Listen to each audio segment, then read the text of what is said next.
स्वास्थ्य मंत्रालय भारत सरकार द्वारा आरोग्य सेतु ऐप जिसका कि बहुत प्रचार प्रसार भी किया गया है, एक बनाई गई है जिसको कि हर एक स्मार्टफोन में डाउनलोड करके इंस्टॉल करके उसको रन करना बहुत आवश्यक है। इसका मैं थोड़े से शब्दों में बताना चाहूँगा। ये इसलिए आवश्यक है कि इससे आपको पता चलेगा कि आपके आसपास कितनी दूरी पे कोई कोरोना पॉजिटिव या कोरोना जिसको हो सकता है संदिग्ध व्यक्ति है, आपको जानकारी मिलती है और आप सतर्क हो सकते हैं। तो इसलिए मेरा सबसे अपील है कि इसको सभी लोग डाउनलोड करें। गूगल प्ले स्टोर पे और एप्पल का अगर फ़ोन है तो iOS पे ये उपलब्ध है। इसके साथ ही उत्तर प्रदेश सरकार ने एक आयुष कवच ऐप डाउनलोड बनाई गई है जो कि गूगल प्ले स्टोर पे और iOS पे दोनों पे उपलब्ध है। इसमें आपको प्रतिरोधक क्षमता कैसे व्यक्ति की बढ़ सकती है उसके बारे में जानकारी है। योगाभ्यास हमें कैसे करना चाहिए और कितना करना चाहिए, कितना प्राणायाम करना चाहिए, वो सारी जानकारी है। और साथ में हमें क्या क्या खाने की में सुधार करना चाहिए, वो सारी चीज़ें इसमें ली गई जिससे हमारी प्रतिरोधक क्षमता बढ़ेगी। और उस प्रतिरोधक क्षमता से बढ़ने के बाद हम कोरोना और अन्य बीमारियों से भी हमारे अंदर शक्ति इतनी बढ़ेगी कि हम उनसे विजय पा सकते हैं। तो मेरा सबसे अनुरोध है कि इनको डाउनलोड करें और इनका पूरा लाभ उठाएं जिससे कि कोरोना पे हम विजय पा सकें। धन्यवाद। तो में यानी कि 5 जून को टोटल जो सैंपल्स हमें प्राप्त हुए हैं, रिपोर्ट्स प्राप्त हुई हैं, 198 रिपोर्ट प्राप्त हुई हैं जिसमें 18 पॉजिटिव पाए गए हैं और 180 नेगेटिव रिपोर्टिंग आई है। तो इसको मिला के कुल अब तक पॉजिटिव केसेस जनपद में 149 यानी कि 149 केसेस पॉजिटिव हैं और एक्टिव केसेस 109 हैं जो कि L1 और L3 फैसिलिटीज़ में हमारे अभी भर्ती हैं। इसके अलावा कुल सैंपल्स जो भेजे गए हैं अब तक 3480, उसमें से 2895 की रिपोर्ट्स हमें प्राप्त हो चुकी हैं। कल के दिन में 120 और रिपोर्ट्स भेजी गई हैं। कुल इस तरह 585 रिपोर्ट्स अभी अवेटेड हैं।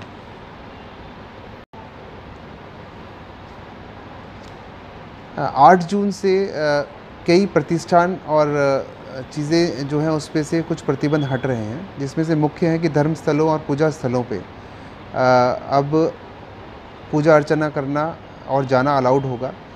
साथ ही होटल और गेस्ट हाउस में भी खोला जाएगा, रेस्टोरेंट को भी खोला जाएगा। व्यावसायिक प्रतिष्ठान, दुकान और सुपरमार्केट्स को भी स्टैगरिंग करके मतलब डिस्टेंसिंग बनाने के लिए बारी बारी से खोला जाएगा। अस्पताल और कंटेनमेंट जोन इनको भी की नई गतिविधियां शुरू होंगी, तो उसके लिए बहुत सारे नई व्यवस्थाएं की जा रही हैं जिसके बारे में मैं थोड़ा सा आपको बताना चाहूँगा। डिटेल SOPs हम सभी व्यापारियों को और सबको जो भी संबंधित हैं उनको हम उपलब्ध करा देंगे। जैसे कि धर्मस्थल और पूजा स्थलों पे यह अनिवार्य होगा कि जो 2 गज की दूरी बनानी है, जो दर्शन करने आना चाह रहे हैं, पूजा अर्चना करने आना चाह रहे हैं, वो 2 गज की दूरी उनको बनानी पड़ेगी। तो सभी हमारे जो धार्मिक स्थल हैं, मंदिर, मस्जिद, गिरजाघर, गुरुद्वारे और बाकी सभी को इसको फॉलो करना पड़ेगा। उसके लिए 2 गज की दूरी बनाने के लिए सबको गोले इस तरह बनाने पड़ेंगे जिसमें कि उसमें लोग आराम से खड़े हो सकें और अपनी बारी का इंतज़ार करें। अंदर अर्चना करने के लिए जो निश्चित जगह है उसके हिसाब से वहाँ पे अलाउड किए जाएंगे कि 2 गज की दूरी उनकी हो सके अंदर पूजा स्थल में जाने के लिए भी। और साथ में जो पूजा अर्चना करेंगे और जो बाकी लोग हैं, धार्मिक धर्मगुरु हैं, उन सबको भी मास्क और ग्लव्स पहनने के लिए की व्यवस्था करनी होगी। साथ में एक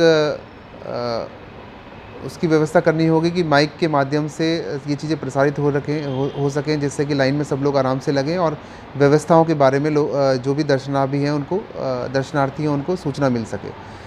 साथ ही होटल और गेस्ट हाउस के लिए भी डिटेल गाइडलाइन जारी कर रहे हैं जो कि होटल वालों को अपने यहाँ प्रदर्शित करना होगा, जिसमें मुख्य है कि गेट पे एक जो गेट कीपर रहेगा उसके हाथ में सैनिटाइज़र होना अनिवार्य होगा। थर्मल स्कैनिंग उनकी अनिवार्य रूप से करी जाएगी और जो सामान लेके आ रहे हैं उनकी भी सैनिटाइजेशन उनको करना होगा। हर कमरे को गेस्ट के आने से पहले और गेस्ट के जाने के बाद पूरी तरह से सैनिटाइज़ करना उनके लिए अनिवार्य होगा। जो होटल स्टाफ होगा उनको हर समय ग्लव्स, मास्क और बाकी व्यवस्थाएं उनको करनी होगी, सैनिटाइज़र की व्यवस्था उनको रखनी होगी। और अगर जहाँ पे एक साथ लोग इकट्ठे होते हैं, जैसे बैठना है, उनको 2-2 गज की दूरी के हिसाब से बैठने की व्यवस्था उनको करनी होगी। ये उनको व्यवस्था करनी है, बाकी डिटेल्स हम जारी कर रहे हैं। रेस्टोरेंट में ख़ास तौर से ध्यान रखना होगा कि 50% जो क्षमता है बैठने की, उससे 50% क्षमता में रेस्टोरेंट चलेगा। और जैसे ही एक टेबल खाली होती है तो टेबल कुर्सी दोनों की सैनिटाइजेशन करा जाएगा। यहाँ पे भी थर्मल स्कैनिंग का गेट पे और सैनिटाइज़र्स का गेट पे जो गेट कीपर है उसकी व्यवस्था होगी, वो करेगा।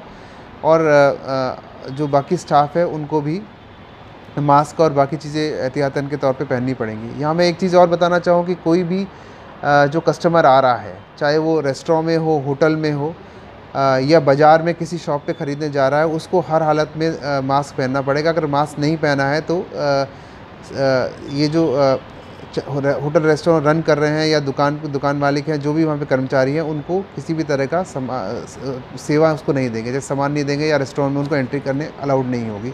इसका पालन वो कराया जाएगा। साथ ही मार्केट्स में भी देखा गया है कि मास्क पहनना जो है वो अनिवार्य करना बहुत आवश्यक है। तो हर दुकान पे जो दुकान का कर्मचारी है वो मास्क और ग्लव्स हर हालत में पहनेगा, सैनिटाइज़र की बोतल रखेगा, और जो भी कस्टमर आ रहा है उसको सैनिटाइज हाथ कराना उसके लिए अनिवार्यता होगी। अगर वो ऐसा नहीं करता है, दुकान पे उस पर कार्रवाई की जाएगी।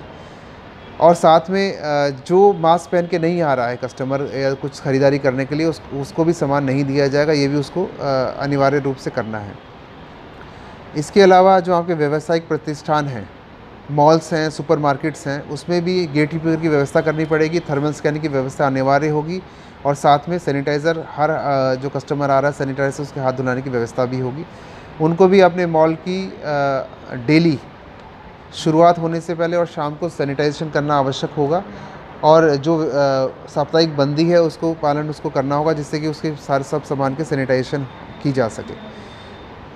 इसके अलावा सब्ज़ी मंडी में भी एक प्रोटोकॉल बनाया गया है कि सब्ज़ी मंडी पे जो बड़ी सब्ज़ी मंडी यहाँ पे जहाँ पे गांव देहात से सब्ज़ियाँ आती हैं, तो उनका टाइम सुबह कर दिया गया है कि वो जो भी ट्रक आते हैं सुबह खाली करेंगे। उसके बाद जब वो व्यवस्था हो जाएगी, उसके बाद लाइन लगा के जो कि थोक विक्रेता हैं, थोक खरीदार हैं, वो आएंगे और सामान अपना लेके जाएंगे। तो उसकी व्यवस्था वहाँ पे पूरी कर दी गई है, उसका पालन उनको करना पड़ेगा।